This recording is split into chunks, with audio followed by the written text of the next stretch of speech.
Innal hamdalillah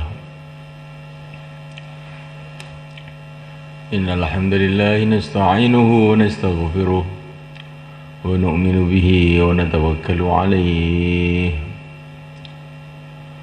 wa na'udzu bihi min shururi anfusina min sayyiati a'malina man yahdihillahu fala mudilla lahu wa man yudlil fala hadiya lahu.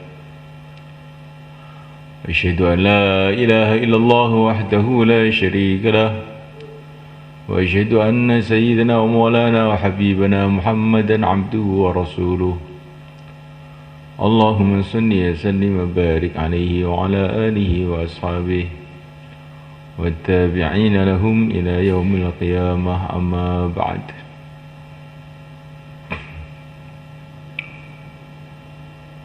Hadirin dimuliakan,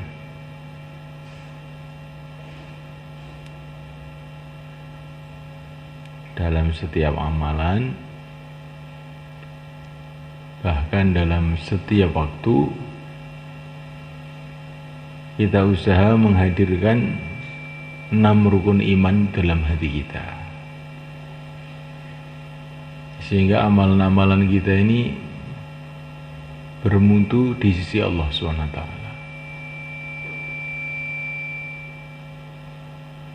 Setiap amalan kita duduk begini nih, juga kita hadirkan 6 rukun iman ini. Yang pertama kali kita hadirkan keyakinan kepada Allah, bahwa yang berkuasa hanya Allah, makhluk tidak kuasa apa-apa.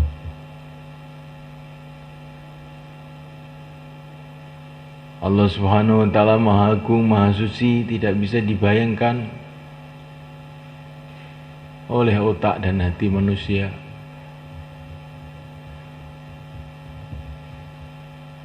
Allah melihat kita, Allah mendengar kita, Allah bersama kita, senantiasa kita hadirkan dalam hati.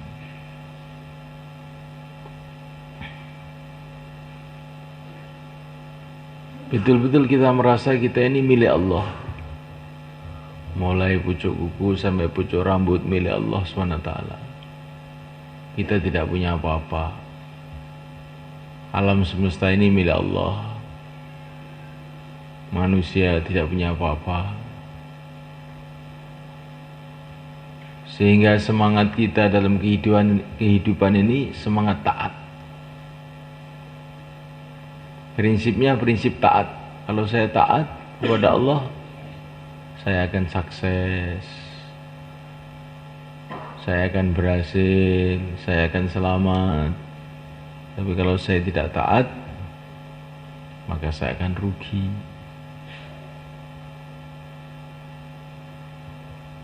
Maka yang mulia baginda Muhammad SAW ini senang sekali kalau beliau ini bersikap sikapnya hamba. Beliau duduk di bawah, beliau mengatakan, saya duduk seperti duduknya hamba, saya makan seperti makannya seorang hamba. Beliau berjalan menundukkan pandangan, berjalannya seorang hamba. Jadi bagaimana kita ini hidup sebagai hamba. Kaulo,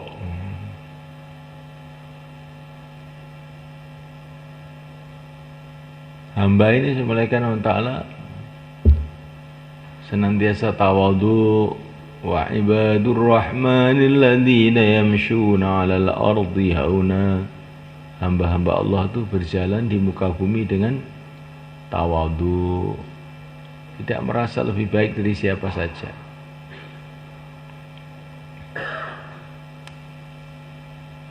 Tapi sekaligus juga berani, karena kita ini cuma hamba, disuruh.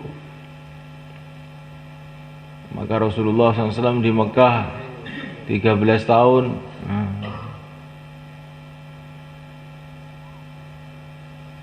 beliau dilempari batu, diapakan, dihina, diam saja. Karena beliau disuruh begitu. Tapi setelah di Madinah,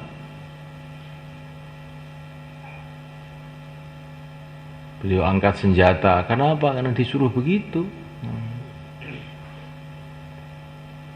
Beliau dakwah kepada orang-orang bawah, buruh-buruh, orang-orang miskin. Juga tidak merasa sombong. Dan beliau dakwah kepada raja-raja juga tidak takut. Cuma disuruh saya ini. Itu disuruh. Nah kita ini harus begitu semuanya kan. Kepada siapa saja itu asalkan kita ini berjalan di jalan yang diperintahkan oleh Allah, gak usah takut. Bicara sama Pak RT, bicara sama presiden, bicara sama raja. Cuman kita cuma disuruh kok. Disuruh oleh Allah Subhanahu wa taala untuk dakwah. Insyaallah mulai kan? Tidak pernah sombong, juga tidak pernah takut kecuali kepada Allah. Itu namanya hamba. Nabi itu bicara dengan orang miskin, juga tidak merasa sombong. Bicara dengan raja-raja juga tidak takut. Ini sifatnya hamba.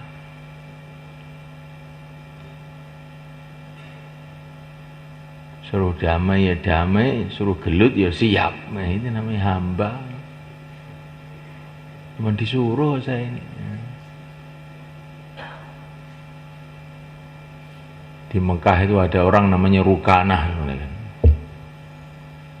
Ini jagoan gulat Mekah.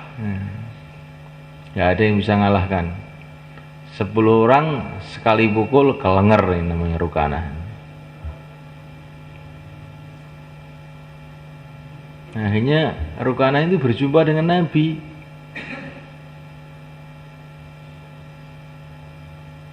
Maka Rukanah itu nantang Nabi. Wani we. Maka Nabi itu menunggu perintah Allah. Oleh Allah, maju. Hadepi nih Rukanah. Tapi Rukanah baru ngadep, sekali pukul langsung Rukanah kelenger.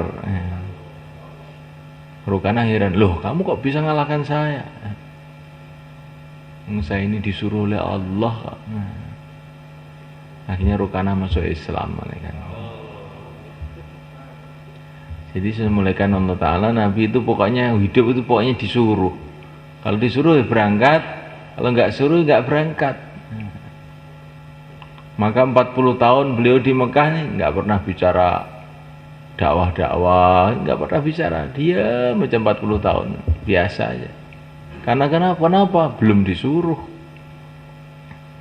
Setelah disuruh, qum fa'anzir, suruh dakwah, terus dakwah nggak dihalangi siapa aja, tidak pernah berhenti. Ini namanya hamba. Nah, orang itu kalau hidupnya sudah hidup hamba, adanya hanya taat, hidupnya semua jadi barokah.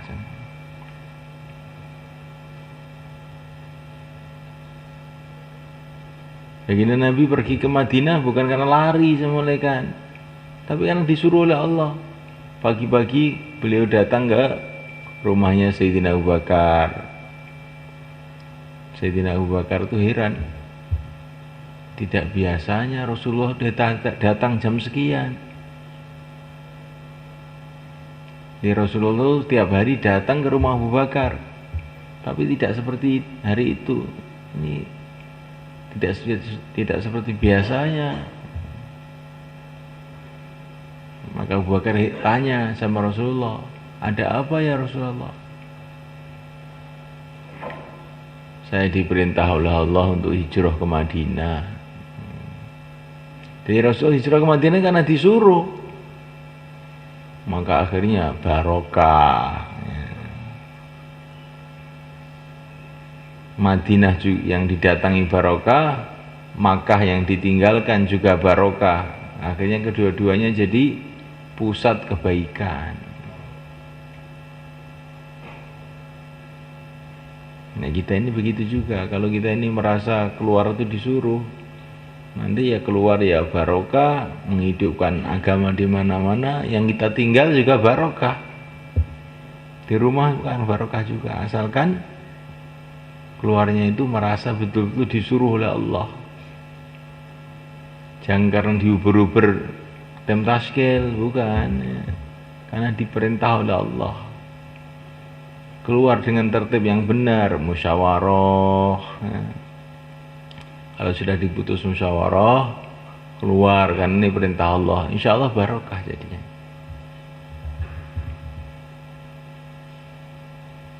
Yang namanya kita ini hadirkan rasa sebagai hamba.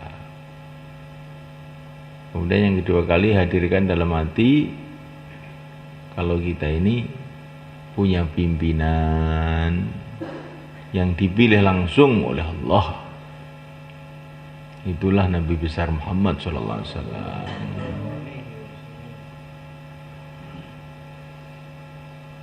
Sehingga kita ini semangatnya semangat ikut Rasulullah. Pokoknya kalau ikut Rasulullah selamat sudah. Karena ikut orang yang dipilih oleh Allah. Kalau ikut Rasulullah mesti barokah. Insyaallah kita niat semuanya kan? Dan senantiasa kita hadirkan dalam hati kita, kanan kiri kita ini penuh dengan para malaikat. Sehingga kita ini hati-hati dalam amal tuh. Karena kita ini bersama para malaikat yang diantara tugasnya mencatat amal-amal kita.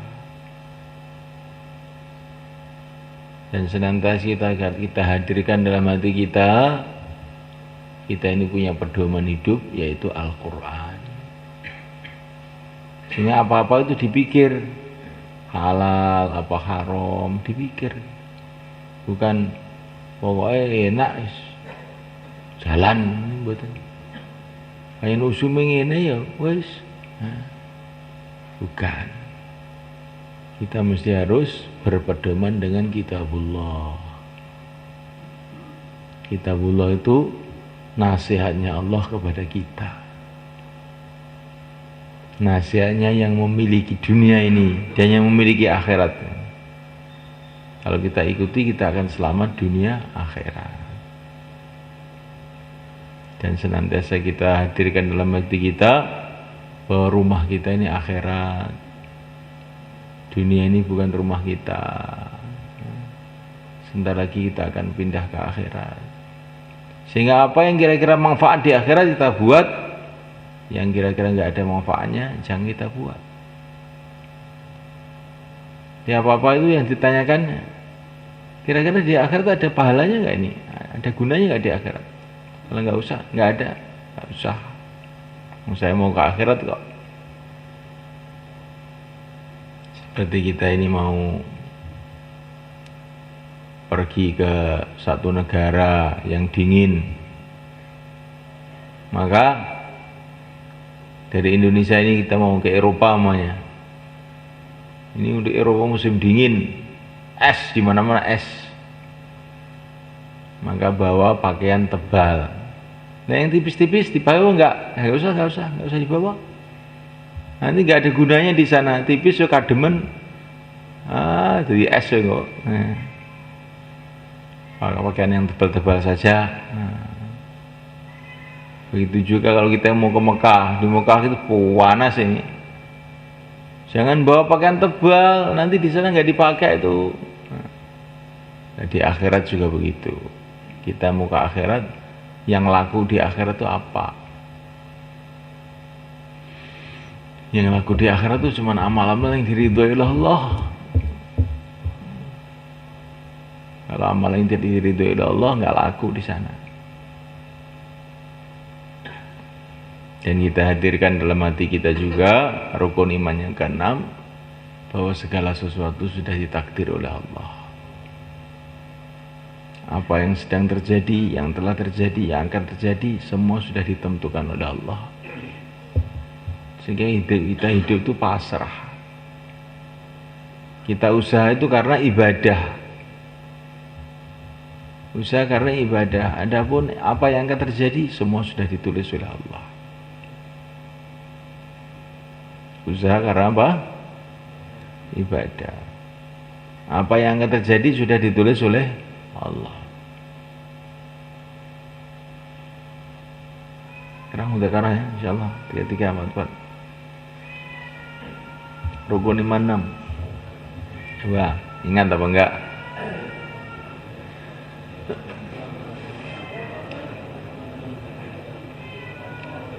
Taqabbalallah, jazakumullah. Dan untuk menanamkan perkara ini semulaikan di antaranya Nabi kasih amalan sama kita.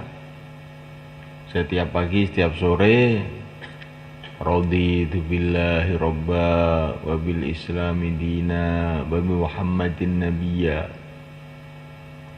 Raditu billahi robba wa bil islami dina wa bi Muhammadin nabiyya. Barang siapa yang pagi mengucapkan begitu, sore mengucapkan begitu, maka nanti di akhirat Allah Subhanahu wa taala akan jadikan dia puas, marem. Raditu billahi robba, aku ridho Allah sebagai Tuhanku, aku ridho, puas, marem, seneng Allah sebagai Tuhanku. Allah yang maha kaya, Allah yang maha perkasa, Allah yang maha kuasa, Allah yang maha rahman, Allah yang maha rahim. Kita jadi hamba Allah itu seneng, ridho, puas.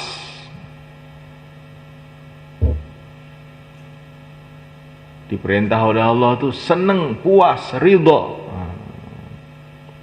Taat kepada Allah itu seneng, puas, ridho.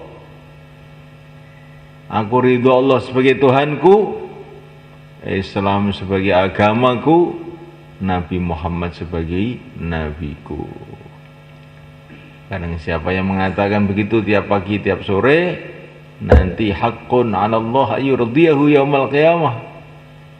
Nanti pasti Allah akan membuat dia puas pada hari kiamat. Jadi hari kiamat itu bangkit dari kubur, dia tidak merasa kecewa apa-apa. Oh, ya ini yang saya tunggu-tunggu, akhirat tuh ini, alhamdulillah. Puas. Berlindung di bawah aras, dihormati para malaikat-malaikat. Wa yulaqawna fiha tahiyyatan wa salama. Semua malaikat menghormati, semua malaikat mengucapkan salam. Assalamualaikum, salamun bima sabartum, alhamdulillah, assalamualaikum. Ya. Kira-kira gimana? Puas kita. Ini kalau orang itu tidak puas sebagai hamba Allah di dunia, dan nanti di akhirat Allah juga bikin dia tidak puas, kecewa, semua. Loh, kok ternyata begini? Loh, kok ternyata begini? Loh. Pokoknya kecewa semua. Tapi kalau orang itu ridho di dunia sebagai hamba Allah, ridho sebagai orang Islam, ridho sebagai pengikut Rasulullah SAW, ucapannya raditu billahi robba wa bil islami dina wa bi Muhammadin nabiyya. Nanti di akhirat jadi puas, Allah bikin dia puas, bangun di kubur puas, di padang mahsyar puas, di sirat puas, pada akhirnya masuk surga. Di sanalah tempatnya kepuasan, marem. Wong ini pun marem enak banget. Sampai gak ada mobil anyar Mercedes tapi mboten marem. Loh, iki tibake anu iki ceklek iki. Bane tibake gembos. Mboten marem. Enak mboten? Pokoke nek mboten marem niku wis gak enak kabeh. Dadi apa iki gak enak.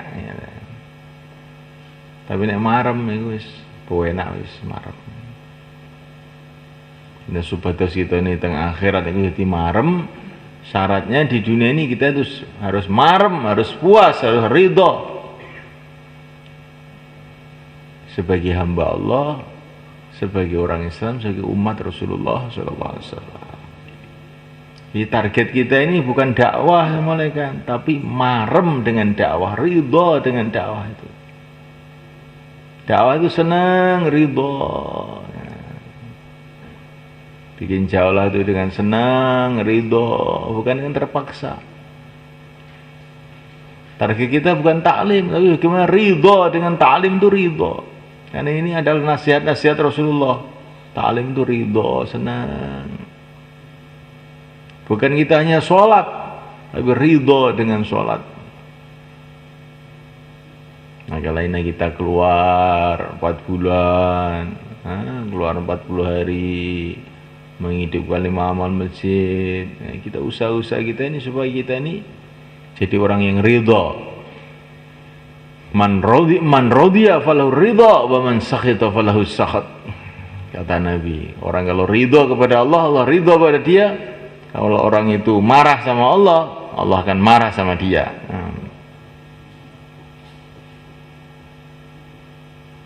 Sampai ridha, sampai marem nglakoni agama iki marem, salat nggih sing marem, sowan ngersane Gusti Allah. Sowan ngrene Gusti Allah gak marem, maremmu apa? Wong ora bener pikirane. Sowan ning Gusti Allah kok durung marem. Maka para ulama mengatakan man arafallah falam yughnihi fadzalika huwa syaqi. Siapa yang kenal kepada Allah kemudian belum merasa cukup, dialah orang yang celaka. Orang tidak merasa cukup dengan Allah betul-betul celaka. Lah iki terus arep golek apa neh? Wis kenal Gusti Allah kok ijik nolah-nolah itu arep golek apa neh iki? Nggih mboten, Pak. Wong wis kenal Gusti Allah wis marem, wis cukup Gusti Allah. Hasbunallah.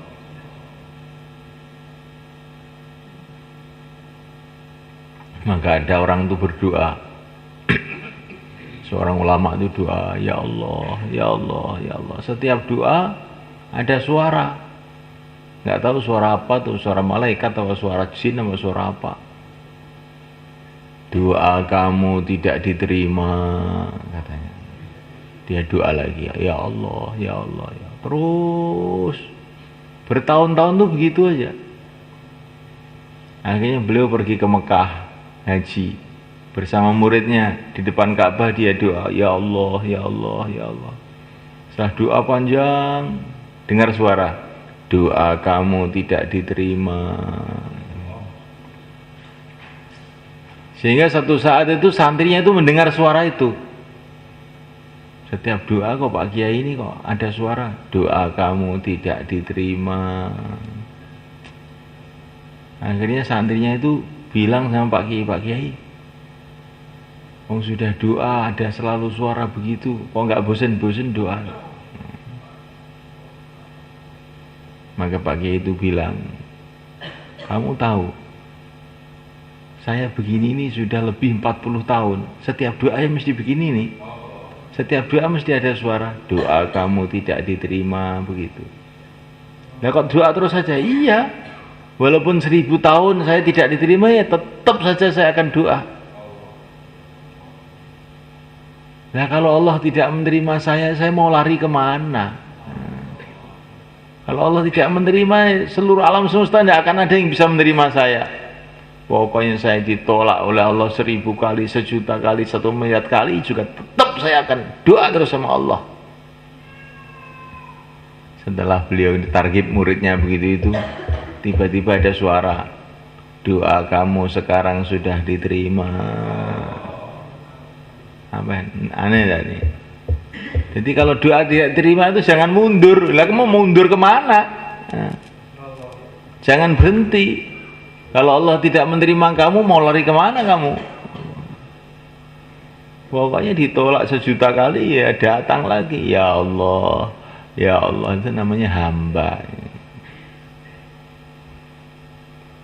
Kalau doa merasa belum ada hasilnya terus pergi, itu orang bodoh. Lah kamu mau lari kemana coba? Mau lari kemana? Kalau Allah sudah tidak menerima kamu, mau lari kemana kamu? Ya doa lagi terus saja. Insyaallah mulai kan? Nah, jadi kita ini amal agama itu dengan ridho, dengan seneng, dengan syukur.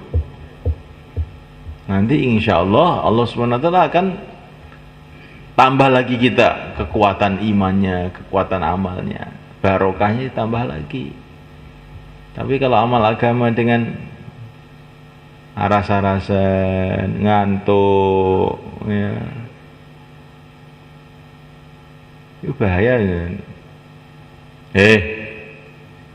Ngantuk itu bahaya, ngerti gak? Itu loh. Duduk yang baik, ya. Amal agama dengan ngantuk itu bahaya. Itu seolah-olah kita ini menganggap urusan dengan Allah itu gak patek penting ini, gak begitu penting sehingga ngantuk-ngantuk. Maka kalau kita ini ngantuk, cepat diusir ngantuknya itu, insyaallah. Nanti orang itu kalau dengar agama ngantuan itu doanya nggak makbul. Iya, kamu dapat perintah Allah aja nggak gatek nih, kamu perhatikan kok ingin doa kamu diperhatikan sama Allah, akhirnya nggak makbul, akhirnya ketulo-tulo hidupnya. Ngerti ketulo-tulo zaman? Nabrak sana, nabrak sini, nabrak sana, nabrak sini. Maka jangan ngantuk ya. Awas kalau ngantuk. Tak siram banyu itu. Ini guyonan, tapi kadang-kadang perlu tenanan juga. Ini pokoknya bayan subuh kok ada yang ngantuk, awas pokoknya. Insyaallah mulai kan? Kita ini biar belajaran, ini bayan subuh ini penting. Untuk apa? Untuk kita ini latihan. Bersungguh-sungguh di dalam agama. Karena Allah Subhanahu wa taala itu akan memperlakukan kita ini sesuai dengan sikap kita. Kalau kita ini mementingkan agama, Allah Subhanahu wa taala akan mementingkan doa-doa kita. Insyaallah mulai kan? Nah, minta karo lagi, minta karo.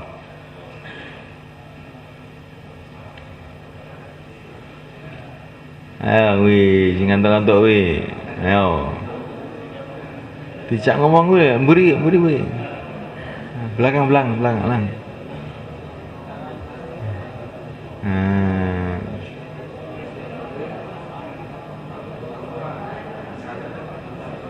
Taqabbalallah, jazakumullah.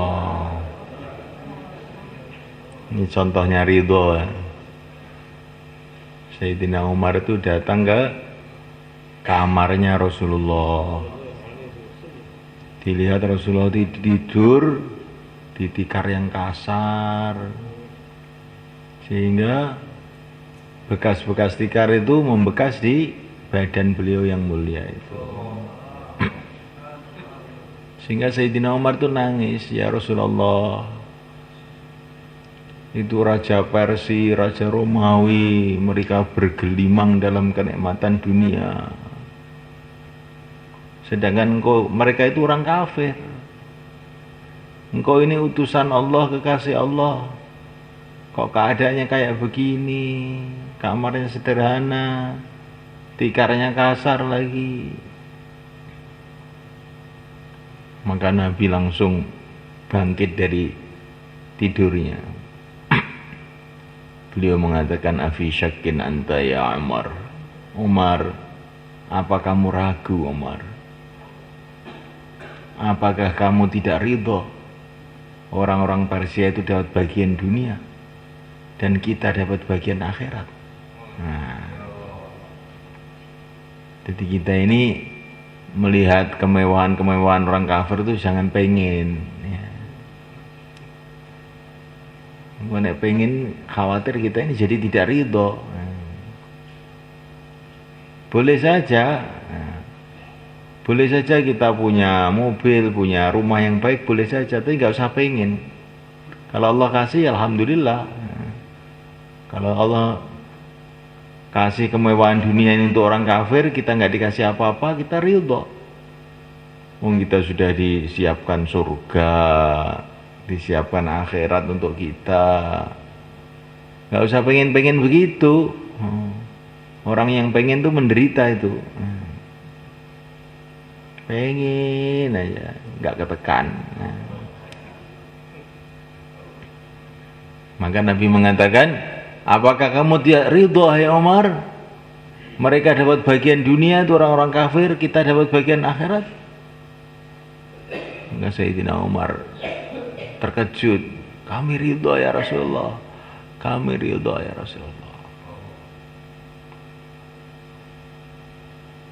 Sekarang saya tanya ini presiden-presiden di istananya duduk di kursi-kursi yang empuk bersama pejabat-pejabatnya, menteri-menterinya, minum kopi, kamu duduk di masjid. Kamu ridho apa enggak? Ridho. Kita ridho duduk di rumah Allah. Bagian kita akhirat. Hei presiden-presiden, istana kamu akan kamu tinggalkan, diganti orang lain. Sebentar lagi setelah diangkat jadi presiden, kamu akan diangkat ke kuburan. Orang yang iman, istananya di akhirat. Ridho kita. Insyaallah kita ridho kan? Orang-orang pergi ke sawah, punya sawah yang bagus. Orang-orang pergi ke kantor, punya gaji. Orang-orang pergi ke pasar, punya toko-toko yang besar. Kita keluar di jalan Allah, ridho apa enggak? Betul? Ya sudah, sekarang yang siap 4 bulan, 40 hari berdiri ke sana. Dengan ridho, tapi enggak boleh terpaksa. Ridho.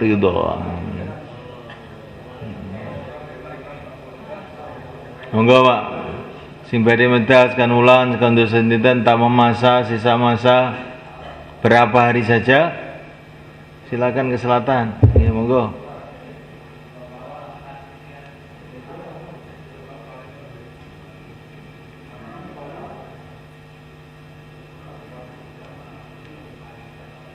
Sekam insyaallah nggih. Saiki mudzakarah malih Bang nggih. Bar mudzakarah terus salat isyraq. Wiridan secekape terus musyawarah. Nggih, monggo.